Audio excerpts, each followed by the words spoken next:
Como sabéis, estamos viendo Marcos y nos toca ver una sección que la hemos titulado 24 horas con Jesús, y ahora vamos a leer unos versículos donde vamos a ver la noche.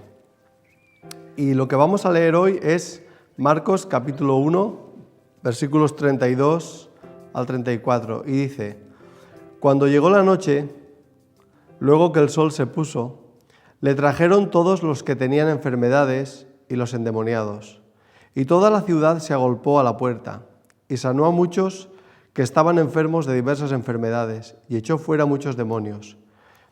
Y no dejaba hablar a los demonios porque le conocían. Bueno, solo son dos textos, dos versículos, es muy poquito, pero la verdad es que resume muy bien lo que Jesús hacía. Y lo digo así porque sabéis que Marcos es un libro en el que la acción es importante, es lo más importante. Es la clave de todo el libro, la acción, Jesús en acción, lo que Jesús hacía. Y la verdad es que cuando lees todo el libro, te das cuenta de que gran parte del tiempo de Jesús estaba en sanar enfermos y en echar fuera demonios. Y puesto que estamos hablando de acción, pues nosotros somos desafiados a vivir así y a hacer eso. Aunque esto es inevitable, que queda un poco lejos tu vida de la vida de Jesús. Nadie trae enfermos a nuestra casa, como le pasó a Jesús, que le traían enfermos y endemoniados.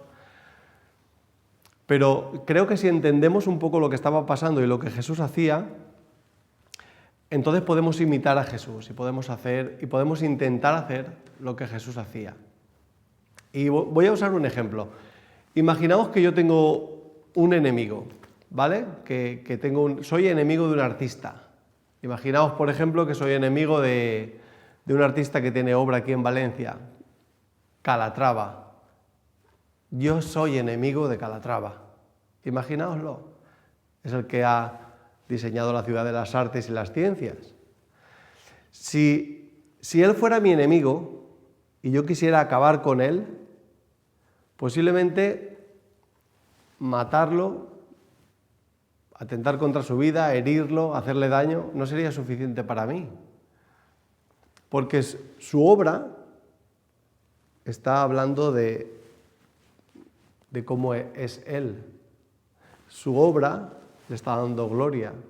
La gente, aunque él estuviera muerto, la gente seguiría pasando por ahí, seguiría admirando esa obra y diciendo: este hombre era un artista, qué grande era este hombre. Entonces, ¿yo qué haría si yo fuera enemigo de Calatrava? Yo me dedicaría a destruir su obra. Y si no pudiera destruirla, me dedicaría a ensuciarla, a dañarla, a romperla, para que esa obra no luciera y no se viera tanto, no se viera tan bien. Intentaría como quitarle mérito, quitarle valor, romperla, dañarla, estropearla, ensuciarla. Y os pongo este ejemplo porque lo que estaba pasando aquí y lo que estaba haciendo Jesús era reparar la obra que el enemigo había estado dañando y rompiendo. Por eso Jesús hacía lo que hacía.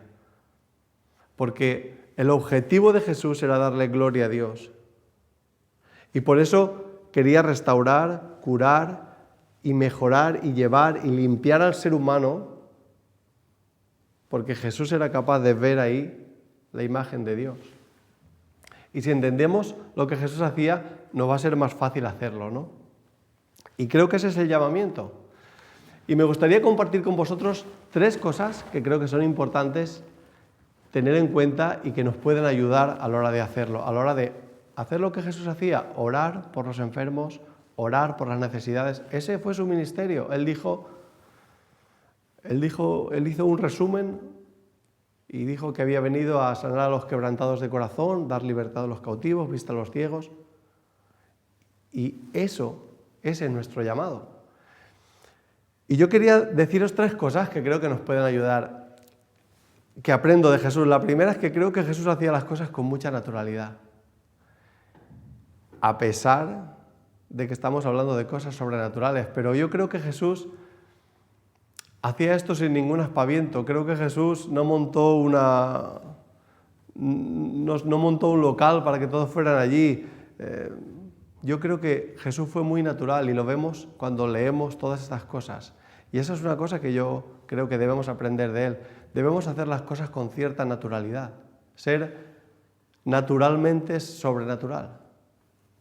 Todos tenemos amigos, conocidos, estamos en conversaciones en donde alguien nos está contando un problema o una enfermedad o está afligido por algo y es tan fácil ser natural y decirle, ¿quieres que oremos por esto? Nos vamos a sorprender porque la mayoría de gente nos va a decir que sí. Y a lo mejor tú puedes pensar, bueno, pero esto no es muy importante y no marca una diferencia. Bueno, espera, o sí marca una diferencia. ¿Y si Dios decide demostrarle a esa persona que la ama atendiendo a tu oración? Yo me acuerdo cuando aprendí un poco de evangelismo y de las 4 leyes espirituales y tenía como un bosquejo en mi cabeza de cómo presentar el evangelio, me volvía loco viendo cómo Jesús evangelizaba o viendo cómo Jesús compartía el evangelio. Y entonces veo que Jesús sencillamente sanaba a alguien y le decía, tus pecados te son perdonados. Y yo me volvía loco y decía, a ver, Jesús, ¿no le has explicado que Él es pecador, que tú has venido a sufrir por Él? ¿No le has explicado las 4 leyes? ¿Qué pasa aquí? Entonces me di cuenta de que Jesús había veces que primero, y os cuento esto porque estamos hablando de un libro en el que la acción es importante. Jesús era la luz del mundo. Jesús tenía la capacidad de hacer que esa persona experimentara primero el Evangelio y después se lo explicaba. Pero experimentaba el amor de Dios.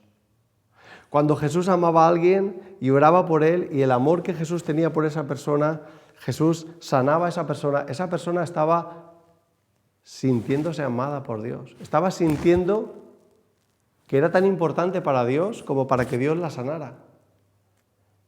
Y eso, la única explicación que te deja es la gracia.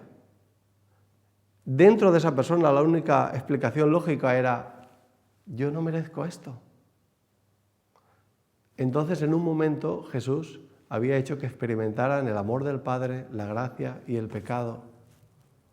Primero, con algo tan sencillo, Jesús era capaz de explicar cosas con las que a veces nos complicamos tanto. Por eso yo te animo y te desafío a que, con naturalidad, todos estamos en conversaciones en las que alguien está contándonos algo y esa pregunta tiene que estar ahí preparada para salir rápido. ¿Quieres que oremos por esto? Y nos vamos a sorprender. Otra cosa que suele pasarnos es que a veces tenemos miedo de muchas cosas. Y yo me he dado cuenta de que podíamos aprender de Jesús a saber mirar para poder amar. Porque el amor echa fuera el temor. A veces tenemos miedo, pero ese miedo se neutraliza cuando amas a esa persona. Cuando tú pones en una balanza y en tu mente quieres orar por alguien y eres capaz de conectar esos pensamientos y a un lado estás poniendo el pensamiento de Dios ama a esta persona. Y el amor de Dios por esta persona es más grande que el miedo que tú tienes de orar. Pero os he dicho lo de saber mirar para poder amar, porque muchas veces tenemos miedo de orar por una persona, de orar por la persona que tenemos delante. Esa persona a veces nos da miedo. Y creo que Jesús, una de las cualidades que tenía es que sabía ver no lo que el pecado le había hecho a esa persona, no como el ejemplo de antes, no lo dañada y lo rota que estaba esa obra de arte, sino sabía ver la imagen de Dios en esa persona. Nosotros a veces miramos demasiado rápido y solo vemos lo de fuera, pero Él es un ser humano, está creado a imagen de Dios. Y Jesús sabía mirar y por eso podía amar. Y el amor echa fuera el temor. Esta es la segunda cosa que te quiero decir, que el amor echa fuera el temor. Y cuando somos capaces de conectar eso, eso nos facilita. A veces no tenemos miedo, pero tenemos dudas.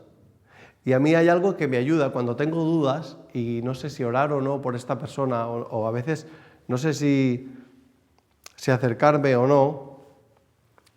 Yo me acuerdo de ese texto en donde dice que Jesús no hacía nada por sí mismo, sino trabajaba donde Él había visto trabajar al Padre. Donde mi Padre trabaja, yo trabajo. Entonces, yo busco si Dios ha trabajado ya en esa persona. Me pregunto, ¿esta persona tiene inquietudes? ¿Veo orgullo o veo humildad? ¿Es consciente de su necesidad o no lo es? ¿Tiene inquietudes o no las tiene? ¿Ya Dios ha trabajado algo en él? Y todas estas cosas me ayudan para algunas veces, o me desafían por lo menos, o quiero tenerlas presentes para ser capaz de, como Jesús,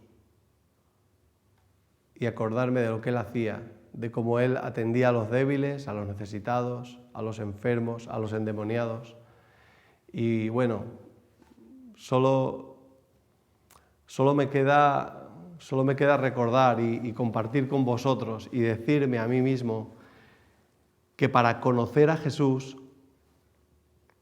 y creo que esto debe de ser dicho en el estudio de este libro, que tanto nos llama a la acción, creo que para conocer a Jesús necesitamos vivir como Jesús y experimentar lo que, de alguna forma, intentar hacer lo que Jesús hacía. Y entonces a lo mejor tendremos menos, creo que vale la pena, ¿no?, que cambiemos argumentos y teorías por experiencias. Y te desafío a que tengas tus propias experiencias en cuanto a todo esto. Que Dios os bendiga.